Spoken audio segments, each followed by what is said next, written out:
प्यारे बच्चों, सुप्रभात।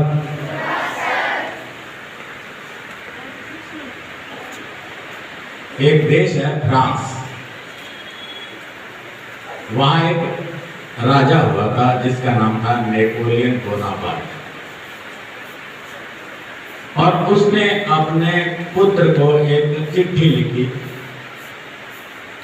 उस चिट्ठी में उसने एक ही संवाद लिखा, मतलब एक ही वाक्य लिखा, और वो था कि दुनिया में असंभव नाम की कोई चीज नहीं। क्योंकि नेपोलियन फ्रांस से निकला था और उसने संपूर्ण विश्व पर अधिकार कर लिया था। नेपोलियन को विश्व विजेता कहा जाता है। तो प्यारे बच्चों, नेपोलियन के जीवन से हमें यह प्रेरणा मिलती है, उसके जीवन से हमें यह संदेश लेना चाहिए कि दुनिया में असंभव कुछ भी नहीं है। उसके लिए कठिन मेहनत चाहिए, एक कार्य के प्रति निष्ठा चाहिए, जिज्ञासा चाहिए, जिजीविषा चाहिए। जो विद्यार्थी अपने आप को पढ़ाई में पीछे समझते हैं, कमजोर समझते हैं, वो एक बार अपना मन ही मन अवलोकन करें कि हमें टीवी पर दिखाया गया कोई भी चलचित्र याद रहता है, पात्रों के नाम याद रह जाते हैं, घटनाएं याद रह जाती हैं। किसी भी नृत्य को आप देखते हैं तो उस नृत्य की सभी जो भाव भंगिमाएं हैं वो आपको याद रह जाती हैं, और उन भाव भंगिमाओं को आप उसी तरह प्रस्तुत भी कर देते हैं। इसका मतलब कि आपका मस्तिष्क चेतन अवस्था में है, लेकिन आप उसको अपने अध्ययन कार्य में परिपूर्ण रूप से लागू नहीं करते, उसे उस दिशा में परिणित नहीं करते। इसलिए आपको किताबों से डर लगता है।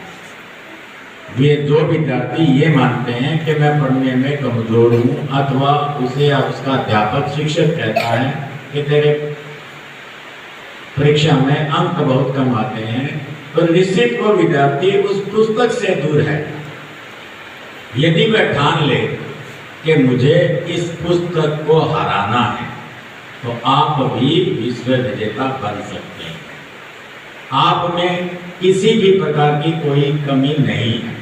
हम आपको कहते हैं वो इसलिए कि आपका अंदर का अंतस जागृत हो जाए उस प्रेरणा से, और जागृत होने के बाद आप उन समस्त बाधाओं को दूर कर सकें। आप कमजोर नहीं हैं, आप कमजोर नहीं हैं। मुझे पक्का विश्वास है, मैं दृढ़ता के साथ कह सकता हूँ कि आप राजस्थान में जो विद्यार्थी चाहे मदरसा में जा रहे हो, चाहे वो स्कूल में जा रहे हो, आप उन सबसे इंटेलिजेंट, हर विद्यार्थी यहाँ का सबसे इंटेलिजेंट विद्यार्थी है पूरे राजस्थान में। लेकिन कमी इस चीज की है कि हम अपने आप को उस रास्ते पर नहीं ले जा रहे जहाँ हमारा लक्ष्य है। लक्ष्य भ्रमित प्राणी कभी भी मार्ग को प्राप्त नहीं करता, और मार्ग प्राप्त न होने पर उसे मंजिल प्राप्त नहीं होती। तो मेरा निवेदन रहेगा उन विद्यार्थियों से जो अपने आप को कमजोर समझते हैं, वो कमजोर नहीं है। अपने आप को अपना मार्ग सही करें, अपने पथ को सही करें, और उस पथ पर अग्रसर हों। आप भी नेपोलियन की तरह विश्व विजेता हो सकते हैं। धन्यवाद।